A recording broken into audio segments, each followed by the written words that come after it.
যদি দুঃখগুলো বিক্রি হতো বাজারে, গিয়াসউদ্দিন আজ ধনী হতো পাথরের পাহাড়ে।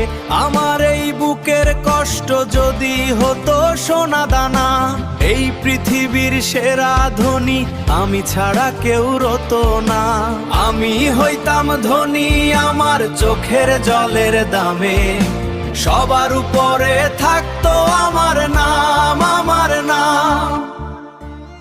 তুমি চলে গেলে সব শূন্য করে, স্মৃতিরা শুধু কাঁদে সাইলেন্টলি পোর্স। বুকের ভেতর জমে থাকা কষ্টের পাহাড়, কেমন করে বোঝাই এই ব্যথা আমার। মরার কষ্টগুলো given me no peace, every moment my heart does bleed.